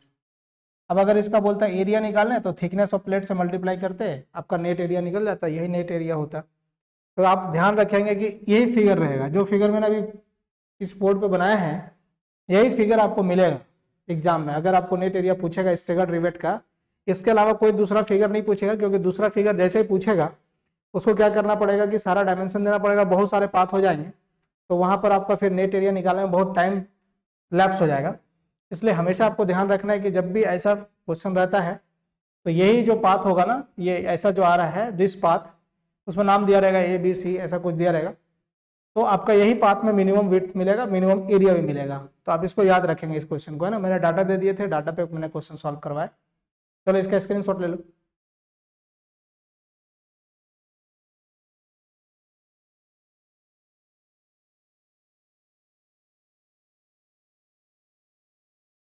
हाँ आर स्क्वायर बाई 4g, ये आर हो गया और ये जी हो गया, दो रिवेट के बीच का पिच गेज, यहाँ पर आर स्क्वायर हो गया, ये हो गया जी, दोनों में सेम सेम है।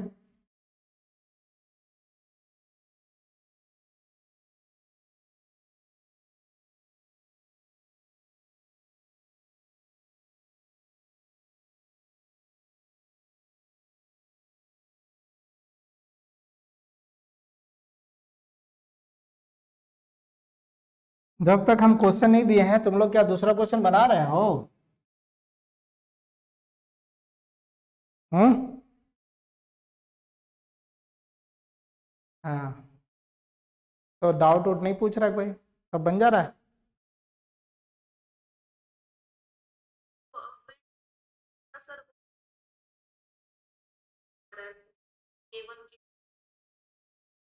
रिस्क फैक्टर K1 K2 में विंड का आया है। आप एक बार भेजिएगा क्वेश्चन, देखेंगे कौन सा सब्जेक्ट से है। रिस्क फैक्टर तो स्टील में नहीं आता है, वो दूसरे जगह है। एक बार क्वेश्चन भेजिएगा, हम देखेंगे, है ना। व्हाट्सएप पे करिएगा, मैं देख लूँगा। कुछ लोग पूछते रहते हैं, एक दो लोग पूछते हैं, बाकी लोग तो नहीं पूछ रहे। नहीं, बता देना है तो हम देख लेंगे। दो चीज़ अभी हम पढ़ाएंगे और जो नहीं पढ़ाएं, एक वेल्डिंग का टाइप क्या होता है, किस प्रकार से वेल्डिंग करता है, और एक बोल्ट। ये दोनों चीज़ को हम किसी एक क्लास में बताएंगे, उससे कुछ क्वेश्चंस मिलेगा तुमको, ठीक है ना। अब डिजाइन ऑफ लग एंगल देखते हैं।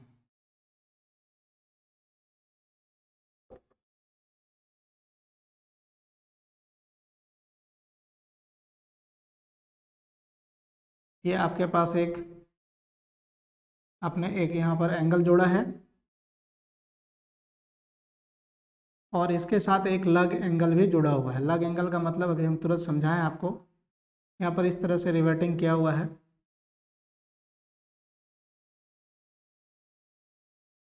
ना।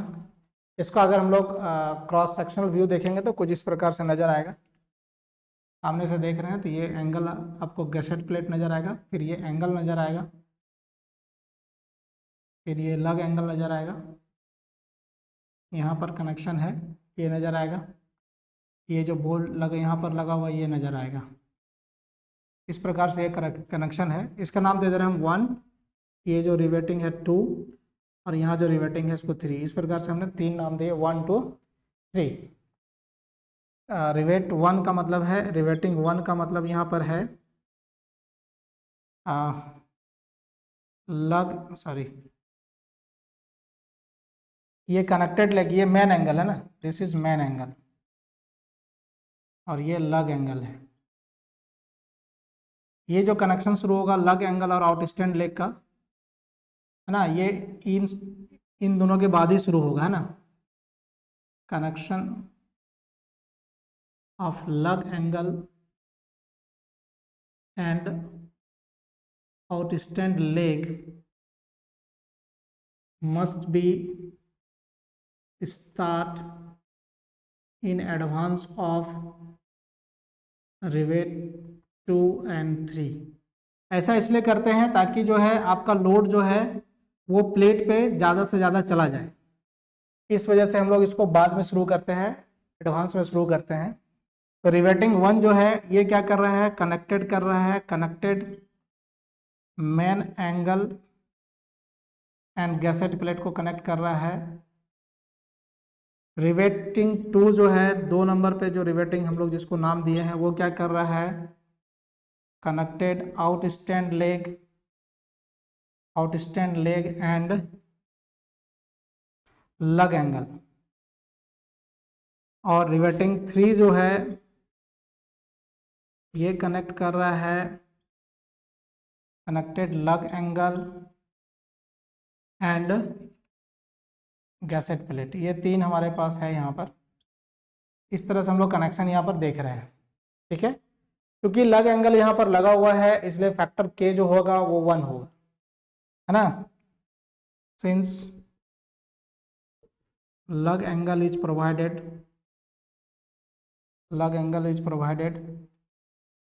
so k is consider 1, therefore net area जब भी लेना होगा हम लोगों को तो ये सिंपल ले लेंगे A1 प्लस A2 ले लेंगे डिजाइन करने के लिए, है ना। अब एंगल जो है, एंगल सेक्शन हमारा यहाँ मेन मेंबर है ना। तो इफ कहाँ पर 2 बार लिख दिए, अच्छा तो क्या करोगे, थोड़ा सा बुढ़ापा का असर हो रहा है, ठीक है। दोबारा लिखा गया था उसके लिए माफ़ी चाहते हैं, ठीक है ना।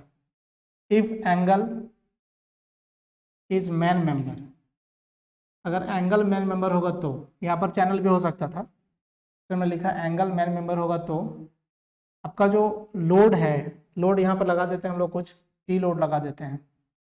तो ये जो आपका कनेक्टेड लेग है उस पर कौन सा फोर्स लगेगा, कितना फोर्स लगेगा, है ना, force on connected leg, connected leg F connected, इस पे कितना फोर्स लगेगा। तो फोर्स एरिया के अकॉर्डिंग डिसाइड होगा, एरिया के प्रोपोर्शन डिसाइड होगा। तो पी लोड लग रहा है, A1 + A2 net area into A1, इसका जो एरिया है, A1 कनेक्टेड का एरिया होता था, आपको याद होगा, एरिया ऑफ कनेक्टेड लेग, और A2 जो होता था एरिया ऑफ, ये नेट एरिया होता था, area of outstand leg, outstand leg. ठीक है, ये हो गया पहला। दूसरा हो गया force on outstand leg, outstand leg पे क्या फोर्स लगेगा, तो एफ आउटस्टैंड बराबर हो जाएगा P/A1 + A2 इंटू A2, मतलब एरिया जो होगा, sorry, force is distributed proportion to area, area के प्रोपोर्शन में ये बटेगा। अब आपको क्या करना है, हम लोग यहाँ पर जो हेडिंग दिए हैं वो है डिजाइन ऑफ लग एंगल। लग एंगल का हम लोगों को डिजाइन करना है। तो लग एंगल का डिजाइन करने का मतलब है कि नंबर ऑफ रिवेट्स डिसाइड करने हैं, और नंबर ऑफ रिवेट्स डिसाइड करने हैं, और आपको क्या डिसाइड करना है, आपको डिसाइड करना है साइज ऑफ लग एंगल्स, है ना। डिजाइन ऑफ लग एंगल्स मीन्स, डिजाइन ऑफ लग angles means we have to decide size of lug angle and number of rivets। हमेशा ये ध्यान रखना है कि लग एंगल को जो गैसेट प्लेट्स से हम लोग जोड़ रहे हैं उसमें नंबर ऑफ रिवेट्स, या किसी भी नंबर ऑफ रिवेट्स, कहीं भी नंबर ऑफ रिवेट्स का बात पूछा जाता है तो minimum 2 number of rivets is always used, है ना। तो minimum two number of rivets must be provided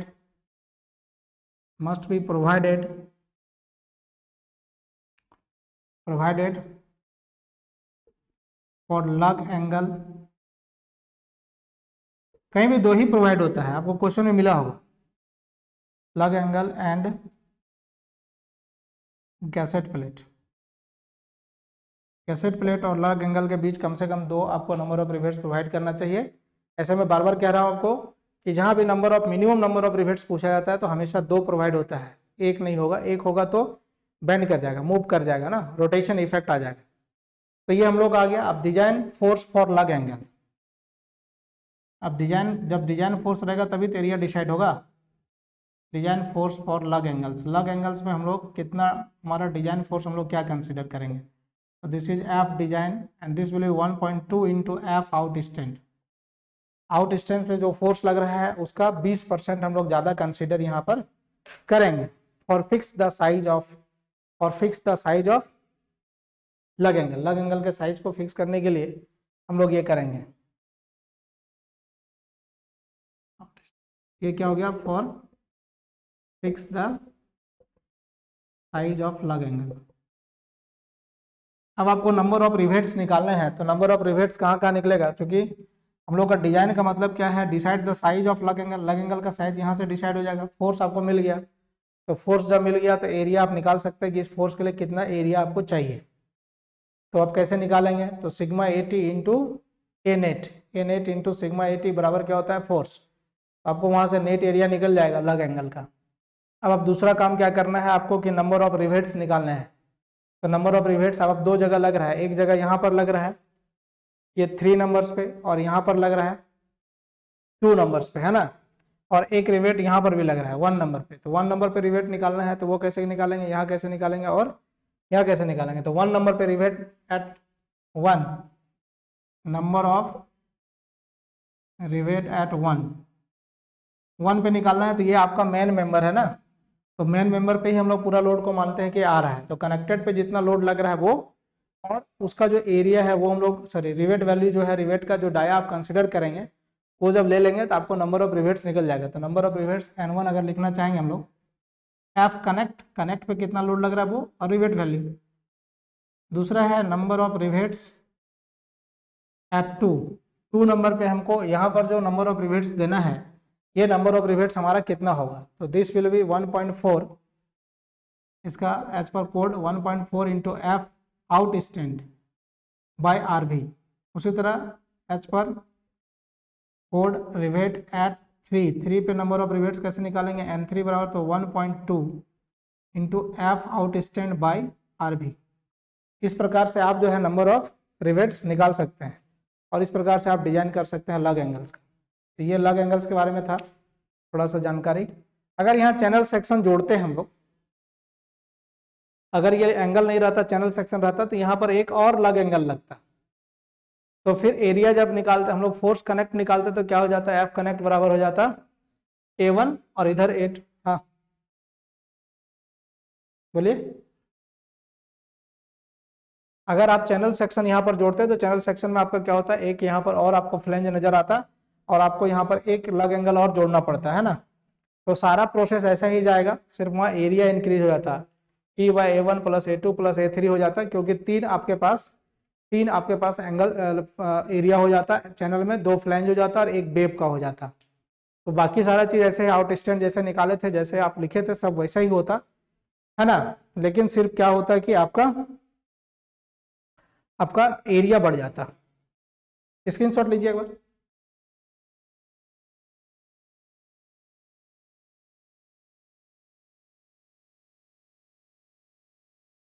अब डिजाइन ऑफ टेंशन मेंबर कैसे करेंगे,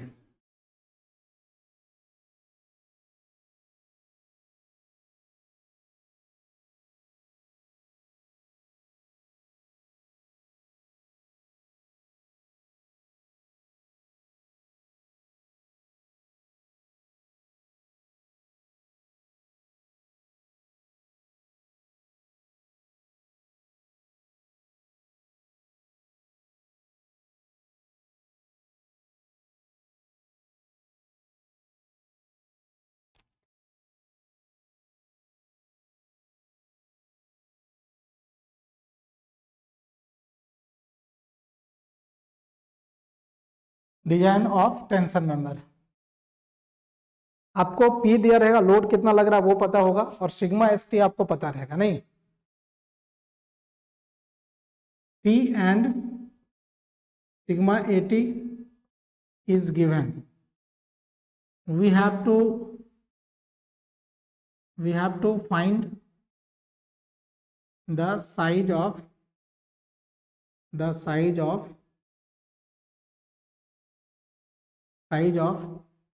मेंबर का हम लोगों को साइज निकालना रहेगा। ये दोनों तो पता ही रहेगा कि कितना लोड लग रहा है वो, और सिग्मा AT क्या है आप जानते हैं पहले से, परमिसिबल स्ट्रेस।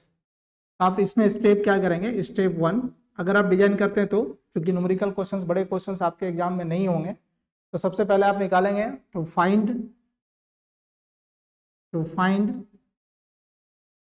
ए नेट रिक्वायर्ड, हमको कितना चाहिए वो हम लोग फाइंड करेंगे। तो ए नेट रिक्वायर्ड निकालने का बहुत आसान तरीका है। आपको क्या है, आपको ये पता है P और सिग्मा AT, आप फॉर्मूला पढ़े थे, स्ट्रेंथ बराबर क्या होता था, P = sigma AT into A net. तो ए नेट से हमको यहाँ से, अगर हम लोग ये देखिए स्ट्रेंथ का फॉर्मूला पढ़े थे, P = sigma AT into A net, यहाँ से ए नेट क्या चाहिए वो निकल गया, यहाँ पर ए नेट रिक्वायर्ड। अब ये जो वैल्यू आएगा है ना, द ए नेट रिक्वायर्ड को आपको बढ़ाना है, कितना बढ़ाना है, 40 to 50% क्रॉस एरिया निकालने के लिए, है ना। A net required be increased by 40 to 50% to find AG gross, to find A gross area निकालने के लिए आप क्या करेंगे कि आप इसको बढ़ा देंगे। क्यों बढ़ाएं, अगर आप रिवेटिंग करते हैं तो बढ़ाएंगे आप, है ना, ठीक है। अगर आप रिवेटिंग करते हैं तो ही बढ़ाएंगे, अगर रिवेटिंग नहीं कर, लेकिन वो अलग बढ़ेगा। यहाँ पर जो हम लोग 40 to 50% एरिया बढ़ा रहे हैं, वो क्यों बढ़ा रहे हैं, है ना, to take care of to take care of rivet holes and K factor. दो फैक्टर हमारे पास है, के फैक्टर और रिवेट होल। तो ये रिवेट होल के कारण एरिया आपका कम हो जाएगा ए नेट में, और के फैक्टर से भी आप एरिया को डिड्यूस करते थे। अब A net required is increased by 20% for welding. अगर आप वेल्डिंग करते हैं तो 20% शीट बढ़ाएंगे। ये क्यों बढ़ाएंगे? वेल्डिंग में तो आपका नेट एरिया निकलेगा नहीं, तो ये हम लोग क्यों बढ़ाते हैं? टू टेक केयर ऑफ के फैक्टर्स। इसमें तो रिवेट होल्स होगा नहीं, लेकिन के फैक्टर्स तो आएगा, इसलिए के फैक्टर को हम लोग क्या करने हैं, मतलब कि के फैक्टर को केयर करने के लिए हम लोग क्या करते हैं कि 20% से एरिया को हम लोग बढ़ा देते हैं। अब इस प्रकार से आप जो है आपके पास AG आ जाएगा, ग्रॉस एरिया आ जाएगा, और आपके पास स्टील टेबल में बहुत सारे एंगल या चैनल सेक्शन का एरिया दिया हुआ रहता है, ग्रॉस एरिया। उसमें से आप चूज कर लेंगे कि जो एरिया सबसे कम आएगा उस एरिया को आप निकाल लेंगे। लेकिन आपको वो चूज करने के बाद आपको ये क्या करना चाहिए कि आपको चेक भी करना होगा कि उसका जो लोड कैरिंग कैपेसिटी है वो आपका वो आपका जो है लोड कैरिंग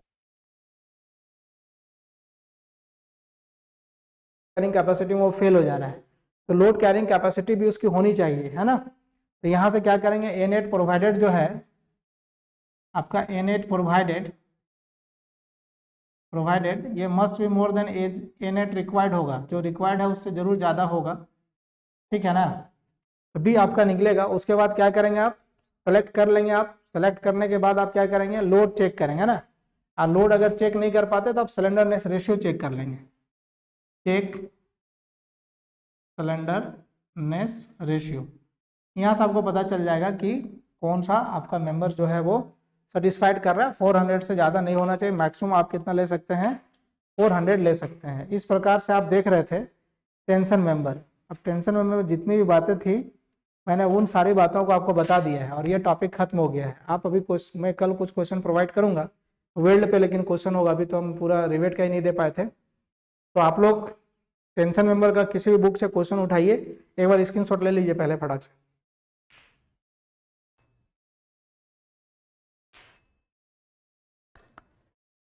अब क्या है कि टेंशन मेंबर मैंने खत्म कर दिए हैं। अब आप किसी भी बुक से टेंशन मेंबर जो है आप बना सकते हैं, और टेंशन मेंबर जब सॉल्व कर लेंगे आप, और उस पर जो भी डाउट होगा आप व्हाट्सएप पे मुझे मैसेज कीजिए, मैं बताऊंगा आपको। इसके बाद हम लोग कल जो शुरू करेंगे वो होगा कंप्रेशन मेंबर, और उसके बाद होगा फ्लेक्सुरल मेंबर। इस प्रकार से हमारा पूरा स्टील खत्म हो जाएगा, इस सप्ताह में हम खत्म कर देंगे, है ना। ठीक है, तो चलो आज यहीं पर हम लोग क्लास को विराम देते हैं टेंशन के साथ, कि कंप्रेशन के साथ जो भी देना है, चूंकि होमवर्क बनाना है तुम लोग को, तो टेंशन के साथ आज के लिए शुभ रात्रि रहेगा। इसके बाद रीजनिंग वाले सर जुड़ेंगे। धन्यवाद।